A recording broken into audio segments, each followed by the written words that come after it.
좋은 아침입니다. 역대하 25장 1절에서 13절 말씀 보도록 하겠습니다. 1절 아마샤가 왕위에 오를 때 나이가 25세라 예루살렘에서 29년 동안 다스리니라. 그의 어머니의 이름은 여호앗단이요 예루살렘 사람이더라. 2절 아마샤가 여호와께서 보시기에 정직하게 행하였으나 온전한 마음으로 행하지는 아니하였더라. 3절 그의 나라가 굳게 섬에 그의 부왕을 죽인 신하들을 죽였으나 24절 그들의 자녀들은 죽이지 아니하였으니 이는 모세의 율법책에 기록된 대로 함이라. 곧 여호와께서 명령하여 이르시기를 자녀로 말미암아 아버지를 죽이지 말 것이요 아버지로 말미암아 자녀를 죽이지 말 것이라. 오직 각 사람은 자기의 죄로 말미암아 죽을 것이라 하셨더라. 자, 요아스의 뒤를 이어서 왕이 된 사람은 아마샤입니다.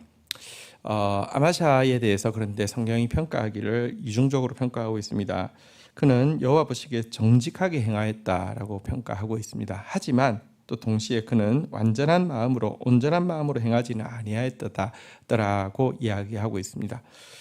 여호와 앞에서 정직하게 행하기는 했는데 온전한 마음으로 한 것은 아니다. 이중적인 평가를 받고 있는데요. 무엇 때문에 정직한 마음으로 했다고 하는지, 또 무엇 때문에 온전한 마음으로 하지 않았다고 하는지 한번 좀 보도록 하겠습니다. 그가 하나님 보시기에 정직하게 행했다는 것의 대표적인 내용이 읽었던 내용에 나온 대로 그가 이제 왕위가 견고해지자 그의 아버지를 죽였던 그 이제 혼혈되어진 그 신하들을 이렇게 처단을 했습니다. 하나님의 그 종을 또 그들이 명분은 여호야다의 피로 말미암아 죽인다고 했지만 사실은 어떤 특별히 그 사람들이 둘 다 이방 계열의 사람인 것은 분명히 악한 의도가 있었던 것을 알 수 있고요. 근데 어쨌거나 왕위가 견고해졌을 때 그를 죽이되 보면 중요한 것은 그의 자손들은 건드리지 않았다는 것입니다. 그리고 그렇게 했던 이유가 율법에 명하기를 자녀로 말미암아 아버지 죽이지 말고 아버지로 말미암아 자녀 죽이지 말고 각 사람은 자기 죄로 말미암아 심판받게 해야 한다라는 이 구절 때문에 자손들을 남겨두었습니다. 보통은 이렇게 되면 또 남아있는 자손들이 원수 갚는다고 막 이렇게 하고 막 이런 일들이 많잖아요, 그죠? 근데 그가 여호와 보시기에 정직하게 행하는 모습이 있었기 때문에 이렇게 했던 것입니다.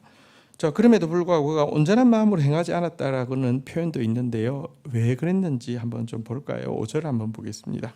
아마샤가 유다 사람들을 모으고 그 여러 족속들을 따라 천부장들과 백부장들을 세우되 유다와 베냐민을 함께 그리고 20세 이상으로 계수하여 창과 방패를 잡고 능히 전장에 나아갈 만한 자 30만 명을 얻고 6절 또 은 100달란트로 이스라엘 나라에서 큰 용사 10만 명을 고용하였더니 자, 이 아마샤 때 전쟁이 있었습니다. 유다 남서부 정도 어쨌든 에돔 땅이 있는데요. 이 에돔 땅과 전쟁이 있었는데요. 이 전쟁을 위해서 남유다에서는 그 유다 지파 베냐민 지파에서 30만 명을 얻었는데 이것만으로 좀 부족하다고 생각했는지 북이스라엘에 은 100달란트를 주고 10만 명의 용병을 고용했다는 것입니다. 근데 이것은 정말 온전한 마음으로 행하지 않은 것에 굉장히 중요한 증거가 되죠. 사실은 여러분 그 아합과 여호사밧이 결혼 동맹을 맺음으로 말미암아 얼마나 큰 고통을 겪었습니까? 심지어 다윗의 자손 자체가 진멸할 뻔한 아달랴의 그 반역까지 있었고요. 이랬는데 전쟁 앞두고 뭐랄까요? 좀 불안하다고 북이스라엘과 이게 돈을 주고 용병을 고용한 것은 그가 하나님 앞에서 온전한 마음으로 행하고 있지 않다는 증거가 됩니다. 자, 이때 선지자가 나타나서 이렇게 경고합니다. 7절입니다. 어떤 하나님의 사람이 아마샤에게 나와서 이르되 왕이여 이스라엘 군대를 왕과 함께 가게 하지 마옵소서. 여호와께서는 이스라엘 곧 온 에브라임 자손과 함께하지 아니하시나니 8절 왕이 만일 가시거든 힘써 싸우소서. 하나님이 왕을 적군 앞에 엎드러지게 하시리이다. 하나님은 능히 돕기도 하시고 능히 패하기도 하시나이다 하니 자, 하나님께서 그래도 하나님 앞에서 정직하게 행하려고 애쓰는 그에게 선지자를 보내주셨죠. 그리고 경고하셨습니다.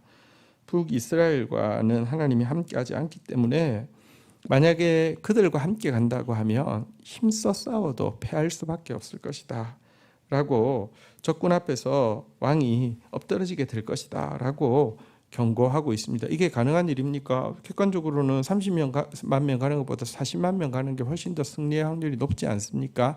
아닙니다. 하나님 어떤 분이십니까? 하나님은 능히 돕기도 하시고 능히 패하게도 하시는 전능자이십니다.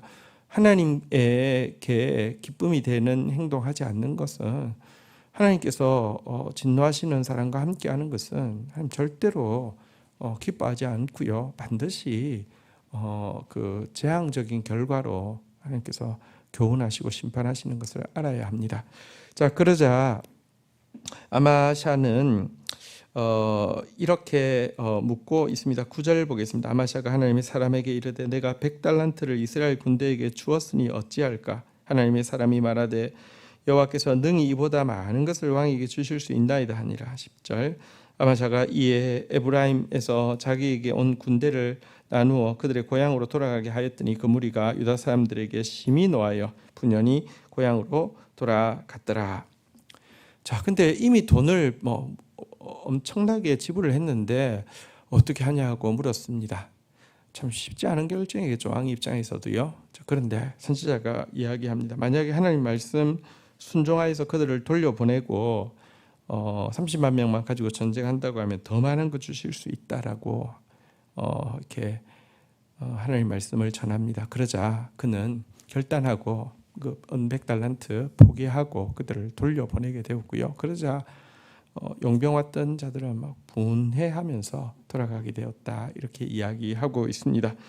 싸움의 결과가 어떻게 되는지 마지막까지 보겠습니다. 11절 아마샤가 담력을 내어 그의 백성을 거느리고 소금 골짜기에 이르러 세일 자손 10,000명을 죽이고 17절 12절 유다 자손이 또 10,000명을 사로잡아 가지고 바위 꼭대기에 올라가서 거기서 밀쳐내 떠뜨려 그들의 온몸이 부서지게 하였더라. 13절 아마샤가 자기와 함께 전장에 나가지 못하게 하고 돌려보낸 군사들이 사마리아에서부터 벳호른까지 유다 성읍들을 약탈하고 사람 3,000명을 죽이고 물건을 많이 노략하였더라.